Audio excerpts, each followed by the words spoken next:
You know, these days when Babymetal drops a new interview, it's swallowed up by the internet immediately, getting reposted by countless dedicated fans and sometimes getting edited into unrecognizable chaos that only the creatively bankrupt creator could possibly find funny. Voice has been subject to a lot of controversy. People are saying it's fake. What do you want to say to him? Man, let me tell you something. I've always been sound like this. What's up? What's up? What? I like the chocolate ones. But back on January 9th, 2012, Babymetal was about to give their second public interview ever. They were still mostly unheard of outside Japan and were about to perform that night, marking Babymetal's first performance that did not take place in an idol setting, but actually amongst other rock and metal bands with rock and metal fans. Now, what's even cooler about this show that they're about to perform is that it was the 20th anniversary of an event called Women's Power, an annual Japanese rock and metal showcase of female-led and all-female bands. This event was founded by the group Shoya, Japan's pioneers of all-female metal, led by Keiko Terada, who was breaking boundaries in metal music all the way back in the 80s and 90s. So you see, Babymetal really had their roots in the right place since the beginning. So was this interview the last one Babymetal gave before starting to tour as a metal band known as Babymetal? Not quite. They were about to perform for actual metal fans alongside actual metal bands, but in 2012 they would continue to perform individual concerts, still being considered a subunit of SG, and would not actually begin their first actual tour, where Babymetal was the main billed act, until 2013.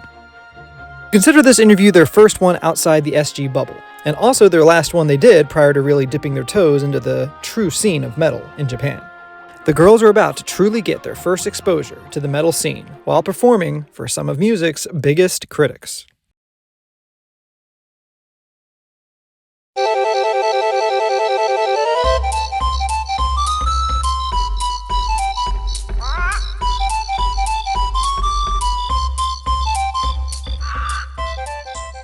Okay, finally, the interview itself.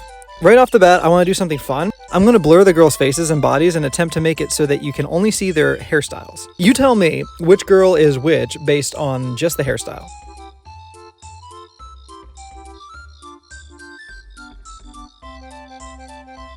Did you get them right? Did you have to use a reference besides just their hair? Isn't it super weird to go back to a time where Babymetal's hairstyles had not yet become iconic and a part of each member's individual brand? In 2025, we can tell which one is which simply by the hairstyle itself, with Sue having the high pony, Moa-metal having the spunky, tight, high pigtails, and Momo having the looser twin tails, often with some hair remaining down. Outside of having Yui instead of Momo back in 2012, their hairstyles seem to have changed often, with these hairstyles they are sporting now being entirely different than the ones they had for the Scoopers interview. You will never see Sumetal in pigtails ever again.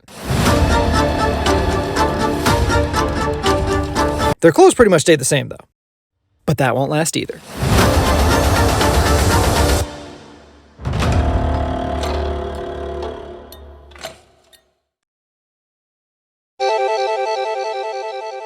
So as always, Sumetal opens by greeting the interviewer and their viewers. Kawaii Girl Japan をご覧の皆さん、こんにちは。Sumetal です。Yui-Metal です。Moa-metal です。Kawaii Girl Japan is an outlet known for interviewing idol groups, so while Babymetal was about to delve into the metal scene, they weren't quite yet getting interviewed by Metal Hammer. Also, something I always noticed from the pre-Momo era is how when it was Yui-Metal, so far as I have seen, she always introduced herself before Moa-metal. So it went Sumetal, Yui-Metal, Moa-metal. From the very first time Momo-metal introduced herself as Momo-metal, it was only after Moa-metal's intro. And again, so far as I know, Moa-metal always intros second now. This makes total sense, but it often reminds me immediately of Yui every time I hear Moa introduce herself second. Comment below if you have any idea why Yui went before Moa in the first place, since they joined at the same time. Now, this interview is a little different than the last. Where the questions and topics presented were likely spoken originally, the video that Kawaii Girl Japan ended up posting did not clip the audio of the questions and opted instead to place questions and categories in the top right corner, keeping the focus of the video exclusively on the girls' answers. I'm honestly not a fan of this format, as I am a slow reader and I have to read the question while the girls are already talking. And especially with Japanese interviews, this format makes me keep missing the answers, causing me to have to rewind on the first go-around. Performing at Women's Power 20th anniversary held at Shibuya is dumb, and it's stupid, and it's stupid, and it's dumb. So the first prompt is about the show they are going to perform that night. And Sumetal turns it into a question directed at Moa-metal, asking her how she feels about it. 今日私たちはウーマンズパワー 20th アニバーサリーに出演させていただきます。それではモアメタル意気込みは？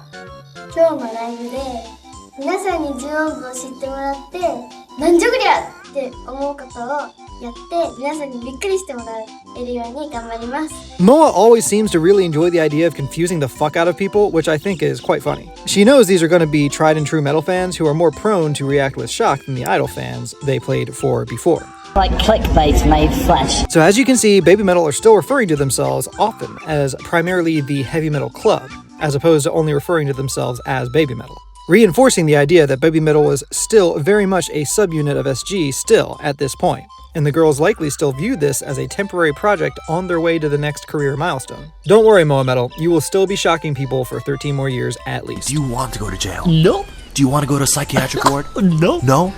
Nope. Then you say that you're not guilty. You didn't do it. But okay? I did. Yeah. 日本以外でユーメタルたちの純音部の曲をいろんな人に聴いてもらってすごく嬉しかったです。もっと他の国の人にも聴いてもらえるように純音パワーで頑張ります。You know, people always say that Yui-Metal was stoic and quiet in interviews, but 2 interviews in a row and Yui seems to have no issue speaking at all. I mean, yeah, she is soft-spoken, but she isn't far off from Moa's energy so far. I wonder when she gains that reputation. She is asked about the success of Doki Doki Morning, and of course, Yui expresses happiness about it, and counters with a desire to want to try harder herself, using heavy metal power to spread their notoriety. Next up, the girls are asked about their new single, Ijime Dame Zettai. And Sue's first instinct is to prop up Yui and Moa for their calls back to her in the chorus.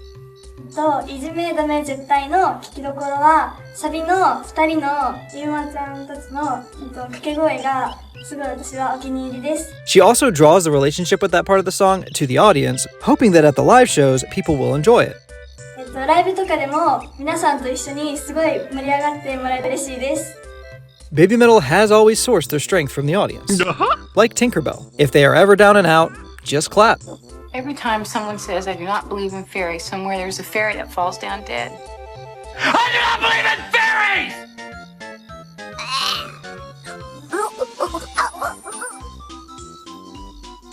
Clap your hands, Peter. Louder. Louder, Peter!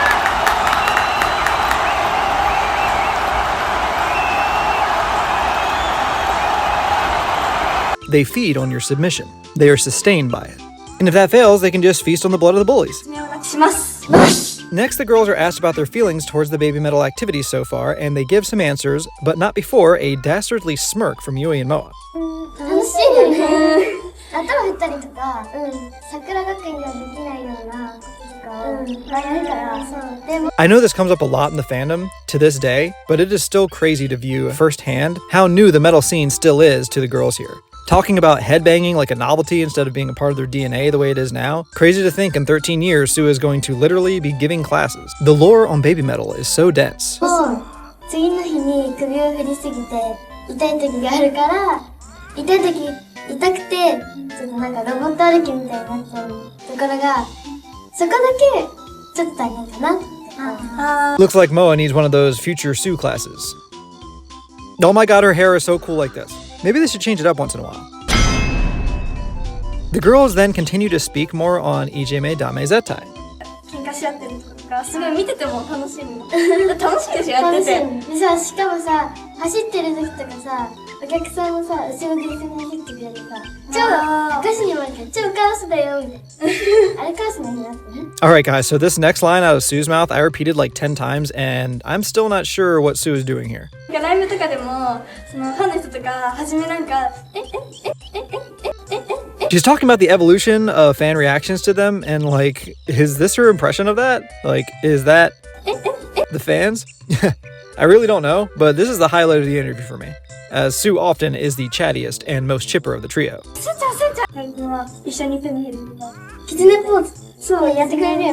Watch out, hungry foxes!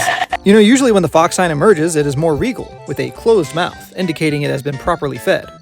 I guess it's hungry because they haven't done the show yet. The trio closes out with their intentions to infect the world with their fox symbol. #WeedDo. Then they sign off with a "That's all, folks," and their signature "See you." See you! See you! And then no other footage happened. Kawaii Girl Japan, Japan, Japan, Japan, Japan, Japan, Japan. What an unhinged way to end the interview. I love it. I have so many questions. Do they do this after every Kawaii Girl Japan interview? Or was this Babymetal's idea? Why do they do a manual echo with their mouths? Is Sue just smirking like this because she thinks it's silly, or is she about to prank Moa? As they move off camera, we may never know. And that's it. A much shorter interview than the last one, but certainly a lot more content from the get-go to go over. Now we're going to grade the interview. I'm going to add a fourth category of criteria as well, because this interview has really made it clear that some previously left out factors can really affect how an interview is received, like where the interview takes place, the format of the interview itself, the context surrounding it. So, our refurbished categories are questions, answers, fun factor, and miscellaneous, but miscellaneous is no fun. So we're going to call that category the Fox God category, because only the Fox God knows what the fuck is going to go in there. So first off, the questions. So I think the questions seemed at least a little bit unclear in this interview. Remember, there was no audio of the interviewer asking the questions, so we had to rely on the text prompts at the top right. Concerning that, some of them were not phrased as questions in the text, leaving me to wait for the girls to start answering the question to figure out exactly what they were asking. And sometimes they didn't even put the text at all.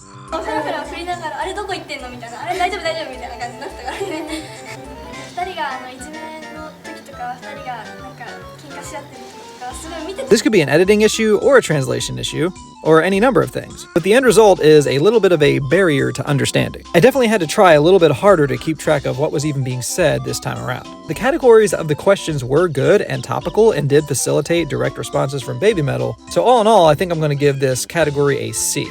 Definitely could use some work in the editing department. So what about the answers? What did we learn about Babymetal? Well, we learned where they were performing that night, what their current feelings about Babymetal were as an act back in the early stages of their career, and I think the most interesting aspect of this interview was hearing Babymetal remark on metal culture clearly being new to it. They discuss headbanging, circle pits. You can see the genuine positive curiosity in their demeanor. They have always been students of the culture from the beginning and have always been respectful towards the metal scene. It's really cool. I'm going to give their answers an A.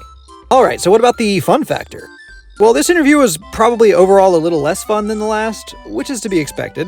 They're not getting interviewed by their friends at SG this time around, and they are about to go into a much more unfamiliar environment. In addition, as discussed, the interviewers didn't do too much in making the interview format interesting, and the whole interview footage is essentially just point-blank answers by Babymetal, in a static room with no music or nothing. So, fun factor isn't looking great. That is until I think about some of Sumetal's contributions.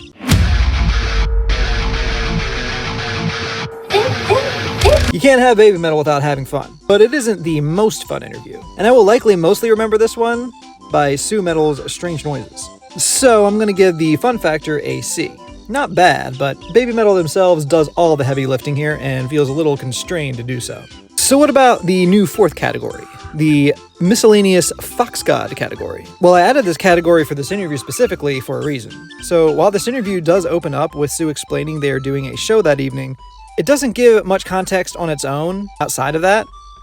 Remember all those cool details I mentioned earlier about the history of the event they were playing at that night being a celebration of women in metal, founded by an old female metal band? Knowing that context and knowing where Babymetal was at their careers at the time, front-loading yourself with all that context really helps you enjoy the interview more. That's going to help our overall grade, but we do also now have to consider something else that we kind of mentioned. The setting and format of the interview. Static white background. Silent and echoey space.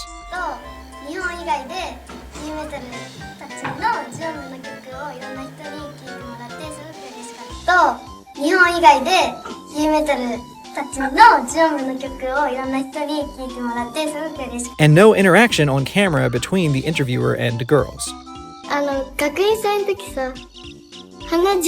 Moa. What? No.